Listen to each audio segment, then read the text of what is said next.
Hello and welcome to another episode of Talking Politics here at the Hindu with me, Nistula Hebbar, where we unpack the news making the headlines in domestic politics. This week we will be looking at the Gujarat Assembly election and the state of play there. Battle has been joined. The BJP, Congress, and Aam Aadmi Party are campaigning in earnest for this two-phase poll that is to take place in the next couple of weeks. And we will be also looking at how different it is from the 2017 election, which was a hard-scrabble battle between the BJP and the Congress. The Congress, along with its allies, had won 80 seats, and the BJP had won 99, barely making it into government out of the 182 seats that are there in the Gujarat Assembly. What is different this time around? Well, the faces of 2017, let's start with those.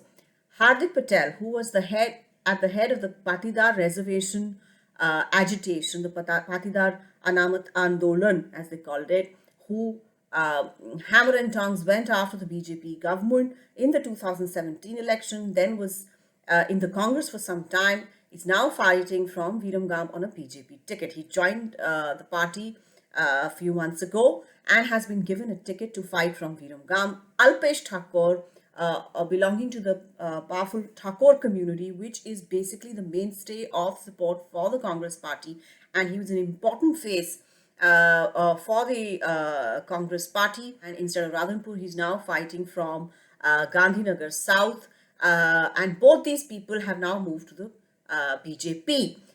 15 to 17 MLAs out of the 77 MLA kitty that the BJP had, that the Congress had, have moved to the BJP over the last 5 years. So all of this shows that in conventional wisdom, it should have seriously impaired Congress's ability to put up a fight. Congress, of course, denies it. They say that they are at it. They are going full throttle, as always, in the Gujarat Assembly polls. But the important entry in this election, whether it'll be the same after the day of the results, I don't know. But as of now, in terms of campaigning and rhetoric, and in terms of just producing a situation of interest, is the appearance of the Aam Aadmi Party in the field. They have uncertain prospects, to be sure, but they have created a lot of buzz on the ground, especially among political watchers who are kind of, I think, fatigued by the two-party fight that seems to keep happening and the 27-year uninterrupted rule of the BJP in the state. Please remember, it is the home state of Prime Minister Narendra Modi and Home Minister Amit Shah. So whatever happens there is of great political importance even outside of the state. Now, we will be looking at all of these factors, whether Aam Aadmi Party is important or not, or what is the difference between the BJP's vote base, the Congress's vote base, and what is the strategy of the Aam Aadmi Party in this episode of Talking Politics. But first, a little bit of history. It is often said that Gujarat has largely been a two-party contest and any third party has been marginal in the past. Now, this is largely after the rise of the BJP, but before that, there were parties like the Janata Dal, etc. In fact, BJP was the third party which entered kind of in the 1980s and became a big force in the 1990s onwards. But before that, there was a large-scale sort of socialist support base as well, which used to go up against the ruling Congress at that time fairly regularly. Janata Dal Gujarat, for example, it was a political party, a splinter group of the larger Janata Dal, which had come to power in 1989. VP Singh was the Prime Minister. Well, this group in Gujarat was led by former Chief Minister Chiman Bhai Patel and Chabildas Mehta. Basically, they in fact formed a government in 1990 with BJP support. But as you know, after the BJP withdrew support from the VP Singh government after the arrest of Lal Krishna Advani, the BJP in Gujarat also withdrew support from the Chiman Bhai Patel government. That government was kind of, then they got in touch with the Congress, that was put up, but all of it, that government got dissolved at some point of time, and both these leaders then later joined the Congress. Basically, that particular Gujarat Janata Dal of the state used to go on the Kokam theory. Kokum theory was initiated by Chimanbhai Patel to get support from a large cluster of the Koli community, which was 24% of the total population of the state. And the second community that they wanted, they got support from was the Kanvi community, and then the Muslims or the minority communities in the state. So they came to power with the Kokum theory in 1990, and they continued till 1995. They had 70 MLAs in the assembly and received support of 35 Congress MLAs when the BJP withdrew support.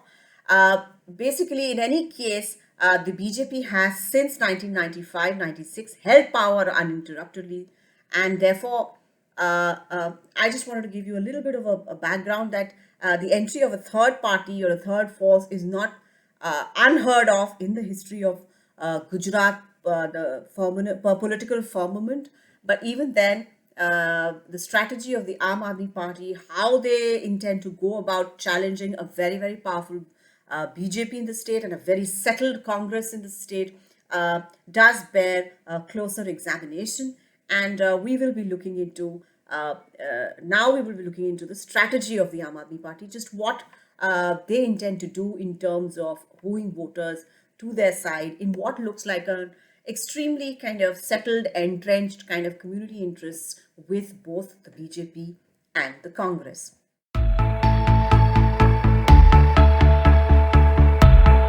Well, ironically, the uninterrupted rule of the BJP for 27 years, according to the Aam Aadmi Party, is what will make the party, that is the Aam Aadmi Party, an alternative choice in Gujarat. Now, we have spoken to some senior Aam Aadmi Party leaders, and they feel that the inability of the Congress to defeat the BJP in all these years has made many of the voters of the Congress dispirited, and they may be looking at a new entrant who has some enthusiasm and a new strategy, a new way of looking at the political situation in the state, with some hope that maybe these guys will be able to kind of defeat the BJP.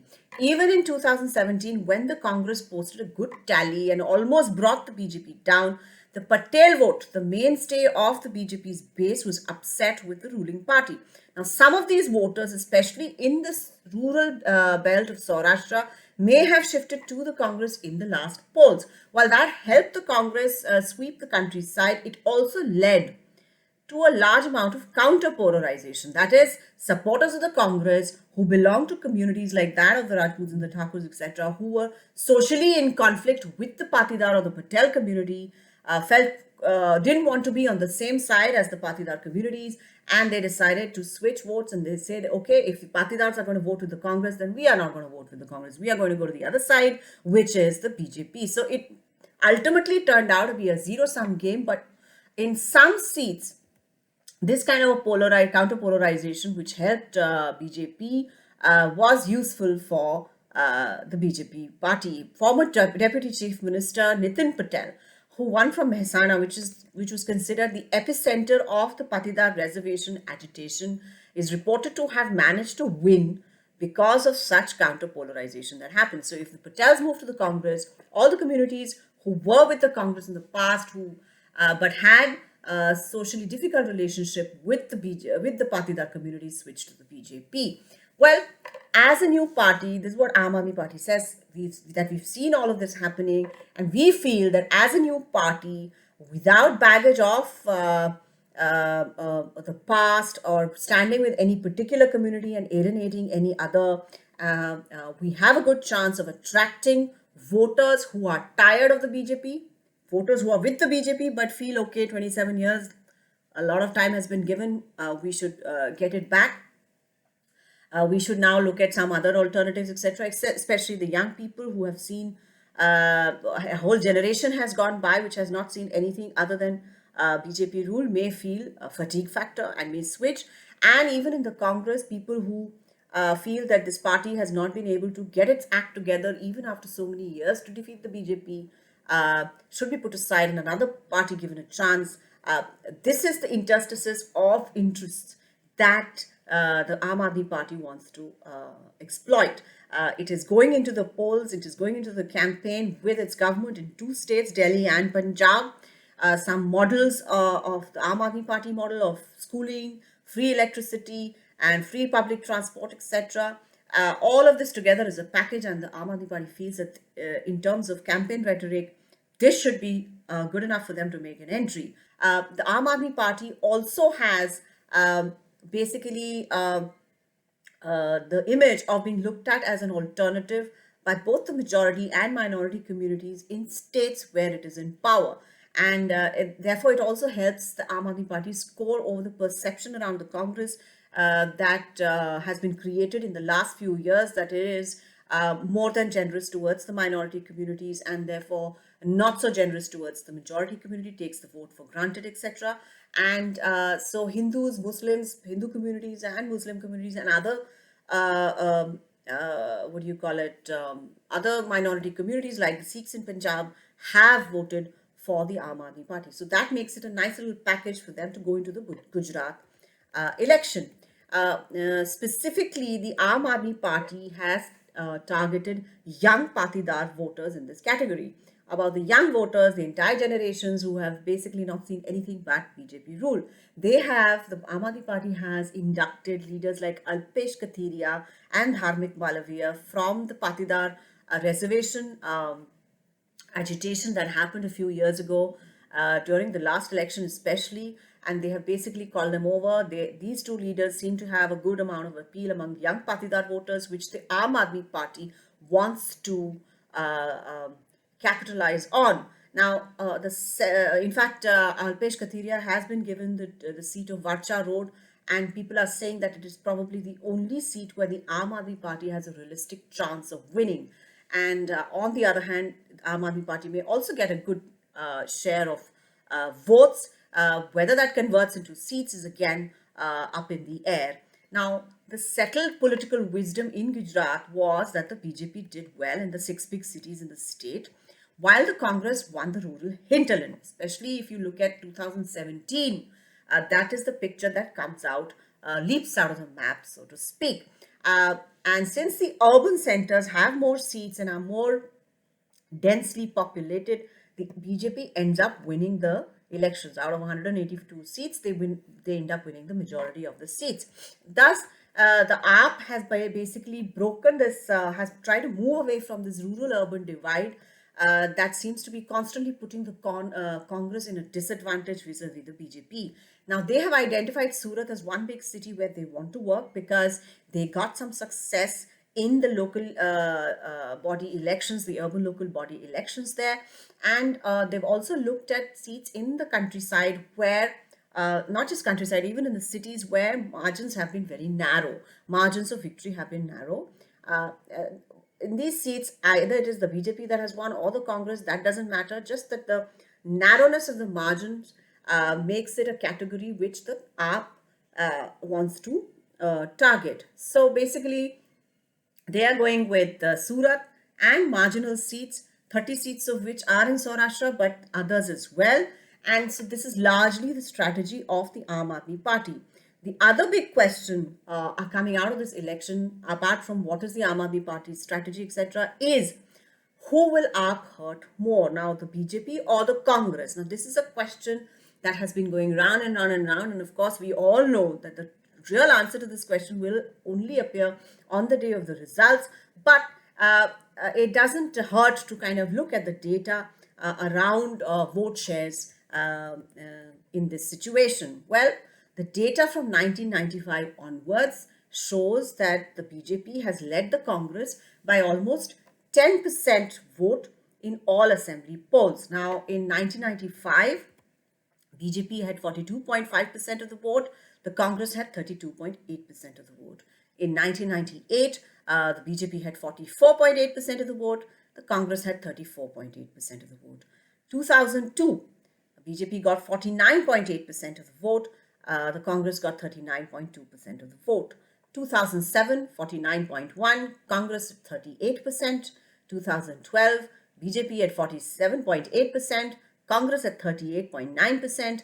2017, 49% of the BJP, 41.4% for the Congress. So, other than say 2017, it looks like a stalemate in Gujarat, literally like two duelists standing at high noon and basically nowhere else to go. As I said, there are very entrenched community interests in both parties. These are not transferable to each other, it seems, from the evidence of the last election. And therefore, AAP thinks that it can enter into this as a middle ground, as a third force that could attract voters from both these sides. Now, the point here to note, however, is that the largely urban areas where the BJP wins, it does so with large margins. Like in assembly polls, if you get like 30,000 vote margin, 50,000 vote margin, 1 lakh vote margin, those are huge vote margins. Whereas in rural areas, and BJP has been winning with those vote margins in the urban areas. In the rural areas, margins are narrower. Therefore, any alternative party, and these are, please remember, rural areas, mostly Congress belt. So any party appealing to disgruntled voters of either party is likely to hurt the Congress more, according to these numbers. Now, the 2022 election uh, has become suddenly very interesting. It was being seen as a one-way kind of a fight where the BJP would be winning. That can still happen. But the entry of the Aam Aadmi Party has created a little bit of a buzz on the ground. We have looked at certain important questions arising out of this particular election. A, the entry of the Aam Aadmi Party. Is it historic? Or does it have some sort of a background in the past in Gujarat's electoral history? We've looked at the Gujarat Janata Dal. Then, what is the AAP strategy, whether they are looking at the rural-urban divide, or what is it, what are the points on which they are trying to appeal to the voter, whether they will get seats or vote share, and in this contest, who are they going to hurt more, the BJP or the Congress? Now, all of this, of course, is also buffeted by the fact that BJP has a bit of a problem with the rebel candidates, because it cut tickets of sitting MLAs on a large scale, and therefore there are a lot of rebel candidates as well in the fray. How all of this will work out, of course, is another matter, but it has, again, as I said, perked up interest in a battle which seemed like a kind of a stalemate from the past. Now, it could well be that all of this effort may be in vain, and that the Gujarat voter will again repose faith with Prime Minister Narendra Modi, not break faith with him. But till the last vote is counted, contenders remain in the fight, and it remains a point of interest to political watchers like you and me.